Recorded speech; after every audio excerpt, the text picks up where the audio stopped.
Hello everyone, and welcome to another edition of Ulysses Neuro Podcast. So today we're going to talk about CDKL5 Deficiency Disorder, or CDD as it's better known, as June is the awareness month for CDD. So today we have Jonna and Paula, representatives of CDKL5 Ireland Association, who are also parents of children with CDD.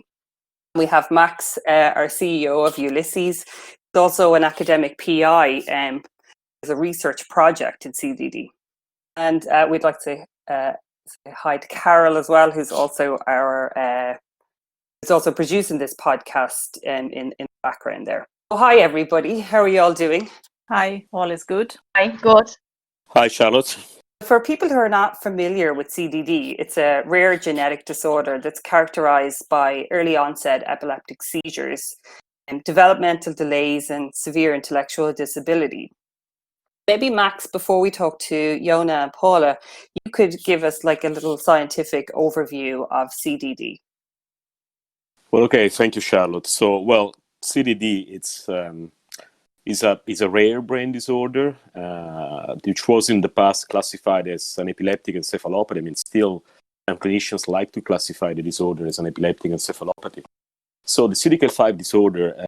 Deficiency disorder is expressed on the X chromosome. Now, the X chromosome together with the Y chromosome are the two chromosomes that are actually determine the sex, the gender of an individual. So female have two X chromosomes, while males have an X and a Y chromosome. We do actually already talk about another X-linked brain disorder very recently in our previous podcast, which was the Fragile X syndrome. Now, the CDKL5 gene encodes for a protein which is called as the gene CDKL5, and this protein seems to be extremely important for the brain development and the correct functions of neurons, especially all that is related to neurodevelopmental disorder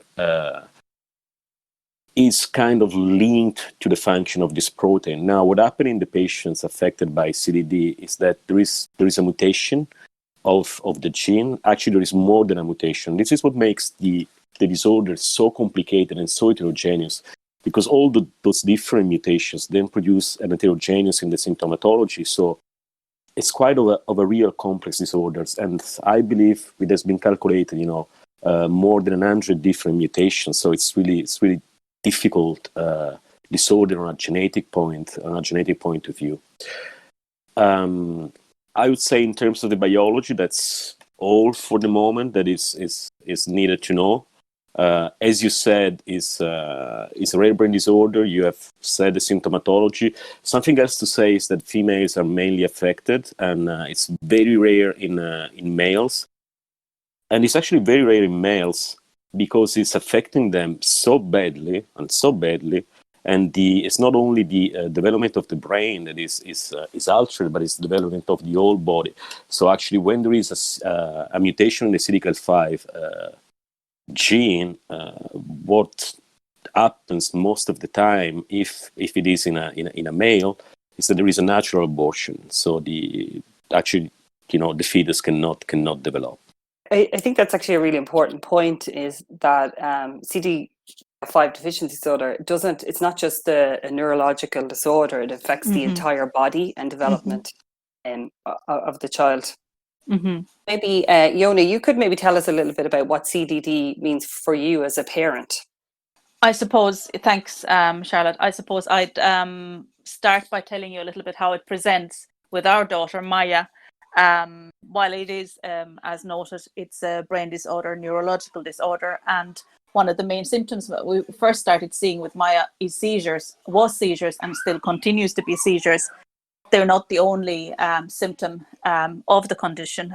What we also notice with Maya, that she suffers a lot with various gut problems, sleeping problems, visual problems. The developmental delay is significant. So while Maya is 12 years of age, developmentally she's there at somewhere along a toddler, if even that. Cognitively, we don't know. She doesn't speak a single word. She can walk unaided quite unsteadily, so we can't trust her on her own and send her off.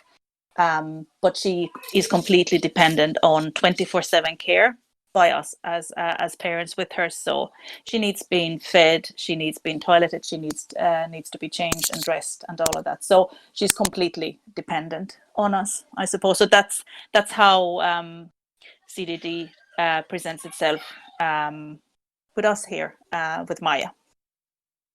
What about for you, Paula? How is it for you to be a parent of a child with CDD? As someone said to me years ago, you've got to grieve for the child you've lost, accept the child you've been given, which is never a true word spoken. I think as a parent, you have all these plans for your child when your child's born in stages like I prefer to call them as normal children. They're going to do A, B, and C at a certain time. And all of a sudden your child starts with a seizure, which most of them do. The first sign of CDD is seizures. It's kind of like you go into another world. You've hospitals. You start with the hospitals, give you the diagnosis. Now Alex is 24. When we were given the diagnosis of epilepsy when she was 8 months old, there was no test CDD when Alex was younger. We went 12 years without knowing what her diagnosis was. When Max said about Fragile X, Alex was tested for Fragile X as well. It was tested for a lot of different syndromes and they all come back negative. So in that 12-year space between myself and Jonna entering the CDD world, I think it's got easier. I don't say that, maybe I say it easier in a way that they're getting diagnosed quite quickly.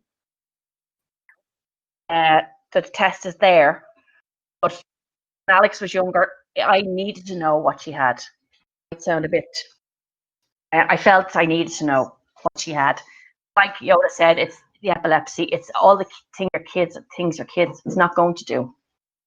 I went through the stages of grieving when school started, and say exams were happening, and all her friends' kids were doing their exams.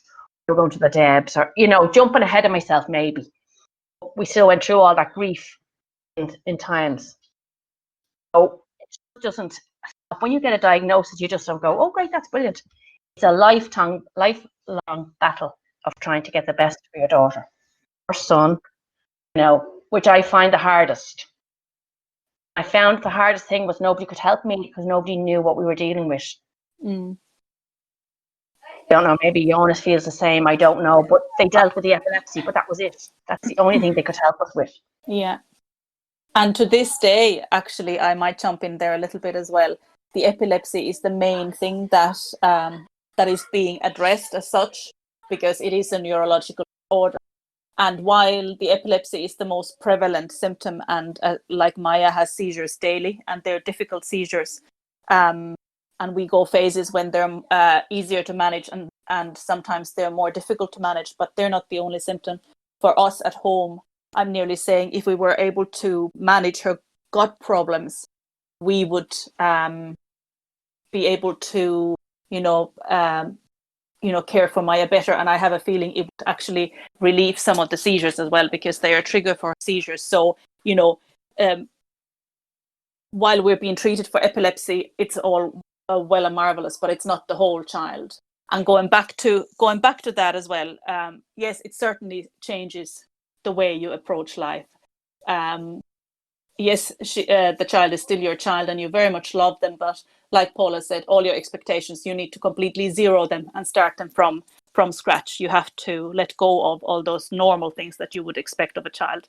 I effectively have a baby in a teenager's body.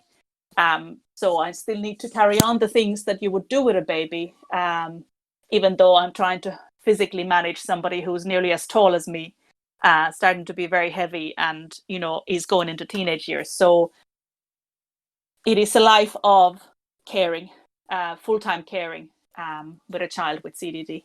But I have to say, like Paula mentioned there earlier on, I very much needed to get the diagnosis as well. And while the diagnosis hasn't necessarily meant that we have a cure or a proper treatment plan to get this to a non-existent state, that's not possible.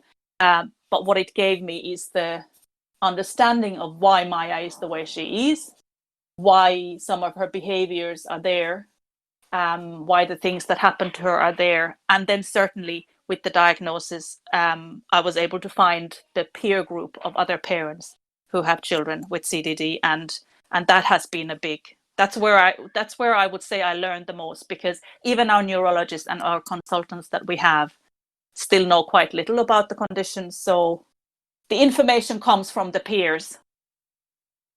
And you can get support from parents, I'm sure, who Oh, can offer you yes. advice on how to handle the like specific demands that come with being a parent of a child with CDD. Absolutely. When I was given the diagnosis in Crumlin Hospital a long time, 12 years ago, our consultant was fantastic, but he said to me, "I'm sorry, but you just have to go home and Google." He knew nothing about it. Yes. Yeah. Which led me to the UK. You know, there was nothing in Ireland. It led me to the UK to find whatever information I needed, to also get in touch with other parents with CDD. There was nobody here. So the doctors, to this day, don't know what they're dealing with. I don't think. Yeah.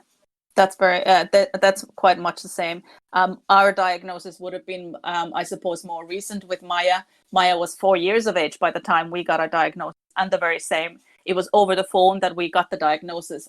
By the way, one of the results of the blood tests that was taken has come back positive for this thing called CDKL5. Now, we know very little about this, but here is the website. Go and check it out.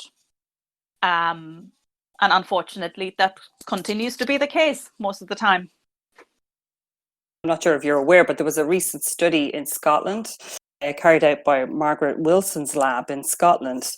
They a detailed genetic study on all children presenting with epileptic encephalopathies under the age of 3. And it came out that CDKL5 deficiency disorder was 1 in 42,000 approximately live births. And this is a much higher rate than was previously believed. And unfortunately, it does mean that more children will be diagnosed with CDD, but it will raise the profile, I think, of the disorder, and hopefully more research will go into the area and more people will work on this to understand how the lack of CDKL5 protein really impacts on the individuals to develop the symptoms. Some of the other symptoms, just I think, which for you as parents, I think it might be nice to hear your perspective on them, is the problems with sleeping and with feeding, and also the absence of speech. So the lack of speech as a method of communication. And maybe how would you like to comment on that, Jonna, please? Okay, so obviously the lack of speech, as you mentioned, is one of the basic things that we all expect humans to be able to do, to communicate with each other by talking. And when we are lacking that at home, certainly with Maya, as I said before, we have a baby in a teenager's body. So we go, if something is wrong and Maya is upset about something, we as parents, because she cannot tell us, she doesn't have the speech. So we kind of go through the checklist. If she's hungry, if she needs to go to the toilet, if she has pain.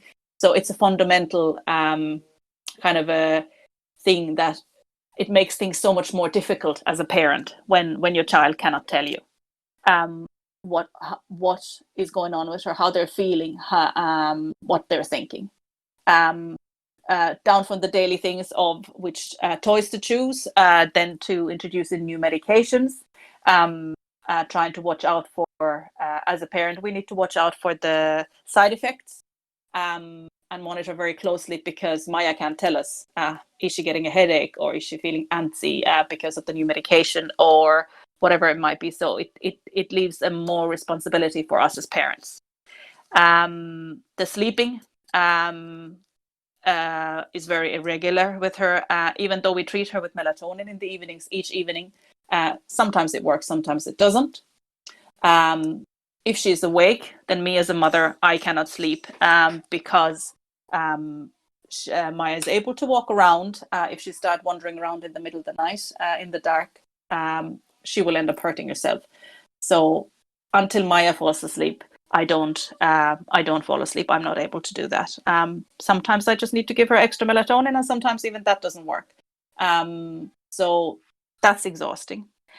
And I know mentioned the GI problems, the gut problems before as well. And I noted Maya suffers a lot with excessive gas and wind. And while she otherwise has a very high pain threshold, and she can get a knock on the knee and she can be bleeding and we can stitch her up and she won't give out. But the gut problems, a little bit of excessive wind in her gut gives her extreme pressure or pain, I should say. And that also triggers seizures for her. So I continue being on the mind as a parent that should we be able to fix her gut mobility and her gut problems, we probably would have a better seizure balance too. So certainly It would really improve her quality of life. Absolutely, 100%. So those are the kind of main things that certainly I am noticing as a parent affect us hugely in our day-to-day life. And what about you, Paula? How is Alex with sleeping and communication? More or less second what Jonna said about the checklist, with no communication. It's very hard, very frustrating as a parent to be able to know what your child needs or wants. It is a checklist and you go through the list, and one thing with Alex has terrible behavioural problems. I don't know if you class them as behavioural problems, but she likes to frustration. They said it was part of her condition years ago when I had her in hospital many a time, monitor with hitting herself and biting her hands, banging her head, things like that. So after the seizures, behavioural would be my next big challenge to try and ease the behavioural issues. We've had many a drug, as in diazepam, or I was going to ask actually about treatments and your experience with different drugs that you've been given and how they have helped or not helped, maybe made the situation worse. They just turned her into a zombie. Really? Okay. Just knocked her out. She just slept for hours. Just, that latest one she was on, like that it would take an hour to work, but then the hour was up, she was asleep. She'd sleep for maybe 4 or 5 hours. That was it. Wake back up again. Now she wasn't bad when she wake back up, but she could be the next day. So I couldn't keep pumping a drug into her that's just wiping her out and doing that on a regular basis. So the drug had to be stopped. Now it was only like a rescue med. Didn't have to build up in her system. Remember the name of it? Olazapine, or olazapam, whatever you like to call it. So it didn't work. That would be my hardest issue. My problem's okay. They have the constipation, same as them all, and the sleep. Alex is not mobile. Where you put Alex, she will stay. She can stay, but she will. Like that, she has meds to help her sleep. It might not work, as Jonna said. I could give her double the dose and she could stay awake. So behavioural is my next. On my checklist after the seizures would be the behavioural problems. It has impacted on all our lives because of, as a family, trying to go family occasions or trying to, be involved in the family. Like everyone would nearly say, well, we'll see how Alex is. It's not just me now. Over the years, everyone would say, well, we'll see what humor Alex is in. Which made me feel even worse at half the time because we couldn't voluntarily say, right, we'll be there. I always had to say, well, we'll see how she goes. So, which is hard, and it's hard on siblings. I have to, in my own other child has said it. Well, why do we not go to place because of Alex?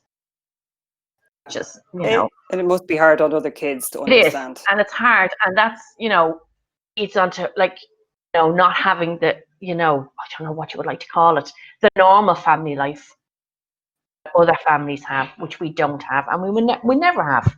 In 24 years, lives have kind of been put on hold. Not to be dramatic or anything, not on hold. It's restricted. But you are living a different life than maybe the one you expected. Oh yeah, definitely. Very much so, yeah. Every day. And I do think you put a good voice there, or word for it, Paula. Restricted, certainly. Saying that our lives are on hold to a certain point. Yes, that's true too, but it's a bit dramatic, I suppose. But certainly, very much restricted, just like that. You know, on a day like this, with a normal family, we'd all be out on the beach. But with our children, it's not that easy. One, wheelchair doesn't exactly push that easy on a beach. And two, there's probably no facilities for you to change or feed or do any of those things with your child with CDD. So you're certainly very much limited and restricted on the things that you can do as a family, unfortunately. I remember a story years ago of a TD, I'm going back a long time ago, and it was a fight for respite, as per usual. And he was having a talk with us, myself and Alan, and he said, well, what does respite give you? I said, well, put it this way. I said, we went on holidays for a week. We went to the beach. He was looking at me going, is there a punchline? No, that is the punchline. We could never bring Alex to the beach. As the owner said, you couldn't get her through the sand. Couldn't, you know, there's no way of changing or feeding or whatever. That TD looked at me and said, what do you mean? It's the simple little things like going to the beach. Things have changed. They have buggies and everything now. Back then, they didn't have anything like that. That's just a normal family thing that you should do. To the beach. Awareness is really going to help people realize that, you know, what the needs are for patients with CDD and also for the families. And I also wanted to ask you really about the support that you receive from the HSE, both for your child and also for your family as well. You mentioned that there is respite, so you do get a little break every now and again. Well, it'll go back when the COVID-19 is gone, because obviously everything has stopped. I am quite lucky. I would be classed as one of the lucky ones because Alex has been in the service. She's in now since she was 5. A lot of the services, they go to 18 and then you have to find them an adult service, where Alex went through the years and just progressed to the next step. I do get 30 nights a year respite, and they're done a 6-month block. It's 15 nights every 6 months, which is a lifeline. And I've always used that word as a lifeline, but it is a lifeline. And it's so different with Maya. We only have 12 nights a year. We have nothing locally. We're here in County Limerick, and while there is a brand new respite centre built, state-of-the-art facility, but the HSC haven't yet sanctioned any funding for staff and to open it. So we're waiting. It's been ready nearly 2 years at this stage. So the only overnight respite we receive is in Laura Lynn Hospice in Leopardstown in Dublin. And as I said, with them, we have 12 nights a year. So it's very limited. Can I ask, why is it so different? Like, both your children have the same disability. So why is it only 12 nights respite for you? Postcode. Yeah, postcode lottery is the only word there. It depends so much where you live. Like here locally, there is a service in East Limerick that would be overnight respite, but we don't qualify because we live in west side of Limerick. So we don't qualify and their places are full. And as I said, as of yet, at the moment, there is no service on the west side of Limerick until HSC sanction the funding to open that new respite centre that's sitting there like a duck waiting to be opened. So it is literally down to that with us. I have no facility here local. Now, when I say I have nothing, I can't say we have nothing. We have care assistants that HSC pay for 8 hours per week. We have a local charity called Butterfly Club that have 5 hours once a month that we can bring Maya to. And then we have 2 hours per week with Enable Ireland with a lady who takes Maya for a walk. But they're all these small little bits that are here and there a couple of hours. And in those couple of hours, it's very difficult to do anything constructive except maybe to go and do your shopping, do your grocery shopping. So it is very challenging. And for every one of those bits that we have had to fight hard. It hasn't been just handed to us. Somebody hasn't turned around and said, would you like to? It has been a matter of trying to find out what are you entitled to, where can you start shouting for it, and who do you need to be ringing every 2 days in order to get it. And it's unfortunate, I think, in Ireland, that I think you said it there, you have to shout for it. I think when it comes to getting what you need for your child from a governmental point of view or a policy point of view, it is, it's who shouts the loudest, isn't it? Unfortunately, even down to the simplest things as medication. Each new medication, it's not automatic that you get it for free. Sometimes if it's a different medication and you don't qualify on your medical card for it, then you need to apply through your pharmacy to get it through a hardship scheme. And, you know, as much as your pharmacist, if you have a good pharmacist, they'll help you along the way, but it still means you need to be writing letters, contacting your consultant to get paperwork from them so that you can then send it to the HSC so that then they can go through their process to possibly sanction for you to get that drug for free. And even down to the daily one, when our consultant in Temple Street Hospital gives us a new prescription for a new drug, it's not sufficient that I take that piece of paper to my pharmacist and they can work away from there. I need to take the time to get that piece of paper to my GP, who will still need to fill a couple of forms in order to sanction it so that it can go under the medical card, so that then the pharmacist can then give it to us. So the system is just so bureaucratic. It's nightmare. It's just a lot of work for parents. Shouting. It's not even, it's scary, because I've heard many stories of people who have had to have operations, you know, ill health. You can't have them operations because there's nowhere for their children to go. Nobody to look after your child. God forbid, if I got sick tomorrow, I know Alan is here, but Alan has to work. Yes. I don't know what would happen, and it scares me to think what will happen if I ever really, really need my government to look after me, because I know that, you know, I don't know what will happen.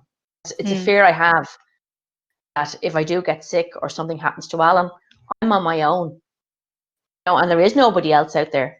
Family, you know, my parents are elderly now. But, you know, there is nobody to step in. That's the fear. There's nobody to step in and say, listen, it's going to be fine. Have it all in hand. There's nothing like that. And the HSE have failed us big time in that sense.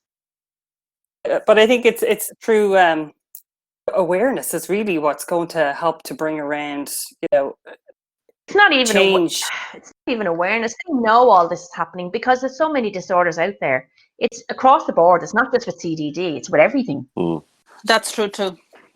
Yeah. No, it's not because it's not because CDD, there's no awareness. You know, all the people I've talked to, all their children and adults have different conditions. These people are in their 80s, and it's actually, it would make you cry to look at them struggling after they're grown up children with no help. Yeah, I do actually agree with Paula, and so the problem is not only with CDD, it's also with other conditions. This is very evident. You know, despite many years we are talking about the fact that governments have to give aid, you know, to families that are experiencing this. This is still not happening. It's still not happening, and it makes me so annoyed. Makes me so annoyed. Oh, you yeah, know, absolutely. CDD, you know, it's so close to our heart. That's why we started this organization, because there was nobody else out there to try and fight, you know, and help other families. Don't have to go through what we had to go through. You know, when Alex was diagnosed with epilepsy, the woman gave me a book. She said, "Now I can only give you a lent of that book. Can you give it back to me before you leave the hospital?" And that was it. She waved us off out of that ward, and we went out into the big bad world with not an iota as to what we were going to do. The information was more accessible, it would definitely help, wouldn't it? Okay, the information is there, but there's nobody, if you need anything practically done. But I also meant information around, you know, the facilities, the respite, what care your child is going to need, and how they're going to get that. But you as a parent have to go and find out all those individual bits of information separately. You have to find the best service to get into, because there is services out there, but a lot of services don't offer you the same as others. Because I'm in Bray, so I'm part of John of God's, which is kind of Faltham, which is a great service and have offered me everything. But my friends are part of other services and they get nothing, absolutely nothing. So that's only one bit of advice I would give to a parent, is make sure you get the right service. You will get all things you need, and respite, day service, No. And is there now is there services that you think need to be provided that are missing now, or is it just they're available? You just have to find a way to get into them. And what are No, those not all services? services are perfect. There's still an awful lacking in physio, speech, OT. Mm-hmm. They have always been actually nil and void. And to me, they're still the same. When I look at Alex going through the John of Gods and you'd get a new OT or new physio, I'd go and meet them. And I know I laugh at it now. And they all done the very same thing with Alex. The last 4 or 5 physios had done, the last 4 or 5 speech therapists done. There was no arc in it. It was like they were following a protocol. And when they left school, they were given a diary, and this is what you do for all kids across the board. You need somebody more experienced with CDD. And something else, sorry, I cut across you, that HSC could offer, and not only for families with CDD, but to any family that have children with special needs. And I know it's been done in other countries. I'm from Finland originally, and I know such a thing exists. I don't know what they're called as such, but an adaptation course. Okay, so you have a child, you've got a diagnosis of a disability. And in that adaptation course in the other countries, what they do is they look at the services that are available. They look at the, like the OTs and the physios and the respite centers and the grants that you are able to apply for. But we don't have anything. There isn't a structure like that in Ireland, that once you have a child and you receive a diagnosis of any kind of a disability, that you would say, okay, here is a course we can offer you, and this course will give you X, Y, and Z and kind of help you. Not only that, but also start on the journey of accepting the new life that you're going to have ahead. Not only the practical details, but also that, assistance in how you're going to deal with a life that you were expecting, and at the loss of the life that you were expecting. That would be great if that ever existed in Ireland. Yeah. It does sound like a really great idea. Fantastic. There will always be someone there to guide you or help you with every hurdle you have to jump. Would be the long-term goal, I suppose, in Ireland, that all this would be just slotted in. Yes. As you get a diagnosis, such and such will call up to you at this time, such and such will call in. Yeah. These are the people who will meet every need you have. Heaven. That would be heaven. If it ever did happen. Next week, we're going to discuss the research around CDD, and we're going to be talking with people from the Lulu Foundation, which Max mentioned earlier on. And from your point of view as parents, well, for most of the research actually in the literature is focused on the epileptic seizures, and we touched a little bit on this earlier on. But what would you like to see, like, the research guided towards that would make a difference to your children? If I may jump in there first, first and foremost, I have to say that any research in CDKL5 is very, very welcome, because, as Max noted before, it is such a new disorder that we know very little.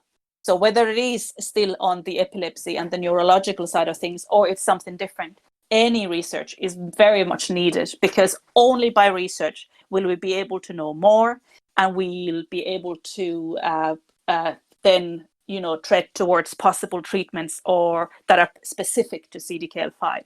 But and also that raising awareness comes from the research and get information out there, and not only to the scientific community, also to parents, so that it's done in such a way that even us lay people who don't understand the scientific terminology will understand the kind of the nuts and bolts of the research. But as I noted already before, I am very much an advocate of having more research into the GI problems, the gastrointestinal problems, the gut mobility, the gut health, because, as I said, I see it day in, day out what a direct link it has to Maya and Maya's well-being and Maya's seizure balance. So that's the one thing that I would like to say. Okay, so I just want to say again that I really welcome the fact that we finally have CDKL5 specific research in Ireland as well.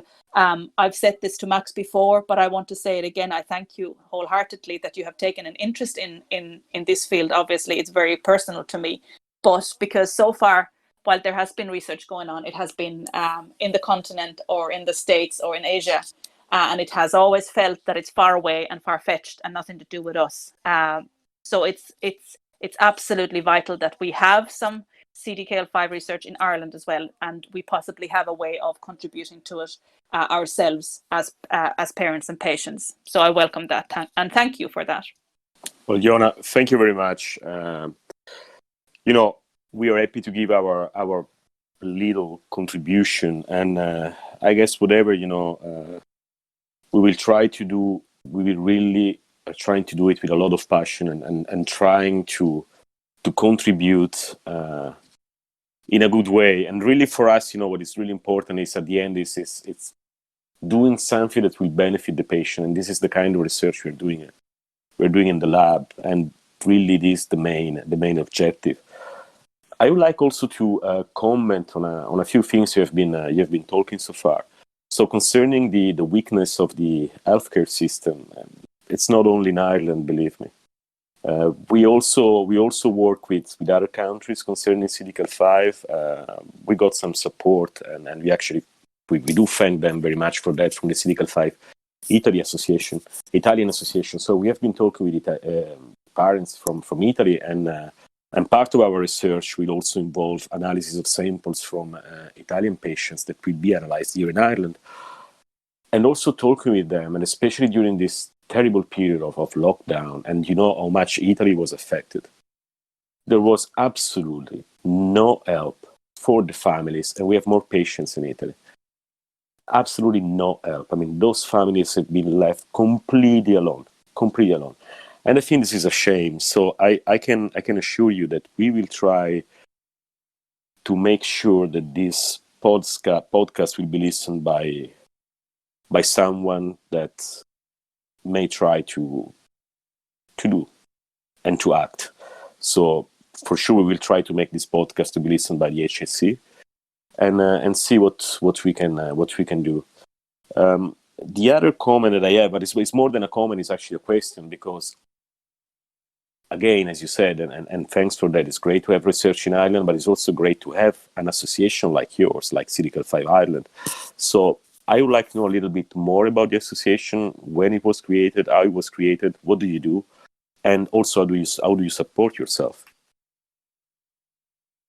Will I take that one, Jonna, will I? Please, Paula, yeah. Actually, myself and Alan started off, God, I don't know how long ago, 5 years? It's more than that, I'd say, Paula. Is it more than 5 years? It is, yeah. Well, 6 years, yeah, because the first firework was 2013, I think. About 6 or 7 years ago, as parents, Alex was just diagnosed, because she's diagnosed 8 years. And because a lot of her went through the UK for a lot of things, Alan decided that maybe we should start off an association over here and see, can we get parents to join. At that stage, we didn't know anyone because of data protection. We didn't know, couldn't have names, addresses, telephone numbers, or anything like that. Literally, don't know. A lot of our connections came through the UK. Only you came to the UK, I think, as well. A lot of our families, I should say, came to the UK because a lot of them go to the UK for information. There was nothing here. Like myself, I was sent to the UK. That's when it was started. As I said, probably started about 2012. Did a good bit of fundraising, myself and Alan, over the years, and Jonna has done a bit. So it's kind of just between the three of us. We run it, not as active as we would like to be, obviously, for the reasons, personal reasons, and so they're reaching out there. We've had a few new families that have come on board. So we generally fundraise. Haven't fundraised for a while. Alan's the cogs in his brain are wheeling up again to start fundraising again. And that's literally here. If anyone needs to get in contact, offer a little bit of support. If we need to talk to anybody, we've had a few people that have made contact to ask their opinion or ask, from a mother's perspective, what their lives are going to be like we can't really tell. I hate to tell them what their life is going to be like. So that's Italy. As I said, we fundraise, we donate to we have over the years, lots of research, not an amazing amount of money, but a lot for us to raise in our little towns. Where I live in Bray, Jonna lives in Limerick. And I suppose kind of the awareness raising would be one of those things as well. We have in a couple of occasions compiled letters and leaflets, and that we have then done a blitz of sending them to neurologists around the hospitals in Ireland to try and say this is who we are, this is the conditions. Should you come across patients with this condition, would you please signpost them our way? And that's the kind of things, as Paula noted, there is only literally 3 of us who've been mainly doing, and Paula and Alan mainly doing things. So when it falls on the shoulders of 1 and 2, there is only so much we can do. But certainly the awareness raising would be the other side, that we would like to do as much and as possible. Well, I think you can count on us on that. So you're not alone anymore. I mean, we are there with you, so we're gonna help you with the awareness. And I also think that the next awareness day, unfortunately, with all the COVID-19 situation, I don't know when we can actually. I don't know if we will have it one awareness day this year, but for sure for next year we're gonna have our second awareness day all together. And I do believe this time we need to include more neurologists from Ireland. So we're going to try to spread the word a little bit more and try to get more clinicians with us, as well as people from the HSE or from the government. I think it's very important. So we're going to try to do it. Great idea. Yeah, hopefully. So, thank you, everybody, particularly Paula and Jonna, for joining us today. And thank you to all our listeners. And watch out for our next podcast, which will be discussing research in CDD with the Lulu Foundation. So take care, everybody, and goodbye.